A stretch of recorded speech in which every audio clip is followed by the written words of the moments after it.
Thank you so much for joining me today on Catholics Under Construction. Today I'm going to be giving you an overview of the Davidic, the divided kingdom, and its exile. Remember, this is just an overview, so I'm just going to be using a lot of repetition with quick hitters. So first you have the Davidic kingdom. How many tribes were in the Davidic kingdom? There were 12 tribes in the Davidic kingdom. How many apostles were there? There were 12. How many minor prophets are there in the Bible? There were 12. How many tribes in the Davidic kingdom? 12, right? So David passes away. King Solomon ascends, builds the first temple that you remember me referencing in a previous episode.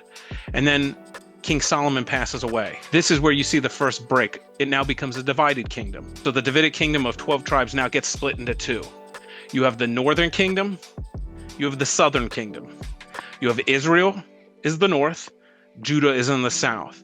So the northern Israel has 10 tribes. The southern, Judah, has 2, okay? So in the north, Israel, the capital is Samaria. In the south, in Judah, it's Jerusalem. So again, there's 2 kingdoms now, north and south, Israel, Judah. There's 10 in Israel, 2 tribes in Judah, okay?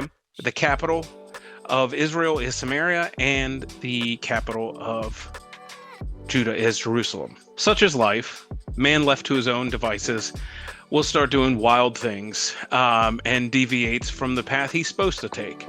And so eventually we go into this exile period, the first of which being the Assyrians come in the first exile. They come in and conquer Israel. Again, Israel being the northern kingdom. So the Assyrians come in, conquer the northern kingdom in 722. This then kicks off the first exile as those Jews are sent away out of Israel after their conquest by the Assyrians. Fast forward a little bit, and then you have Judah falling to the Babylonians in 587. And then from their fall and their conquest, they are then sent into exile. This is also referred to a lot of times as Babylonian captivity. And you might remember 587 from a previous episode, because remember 587 BC is when the Babylonians also destroyed the first temple. Okay, and the Babylonian captivity and exile number 2 lasts for about 70 years. So exile number 1, the Assyrians take over Israel in 722 BC.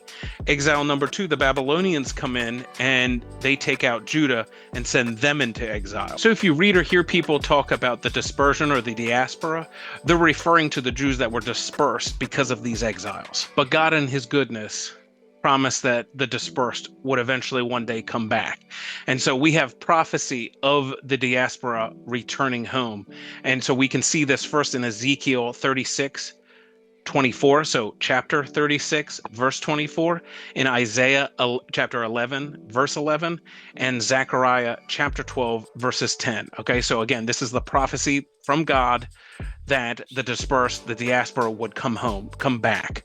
Okay, and that's in Ezekiel chapter 36, verse 24, Isaiah chapter 11, verse 11, and Zechariah chapter 12, verses 10.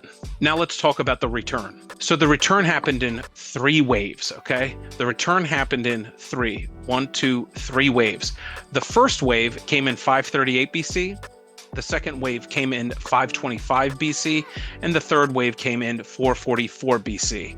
Now, this is in part because Cyrus the Great liberator, you might say, had come in, pushed out the Babylonians, and then that allowed for these waves to begin. It was safe then to come back. This is the same Cyrus that Isaiah in his prophecy foretells about and names him by name. So Isaiah prophesies of Cyrus coming, and some good times begin to start rolling, and the second temple is rebuilt in 537.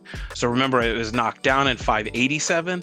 It is rebuilt in 537. Thank you so much for joining me today. I hope you enjoyed this episode, and I hope you have a blessed day. God bless you.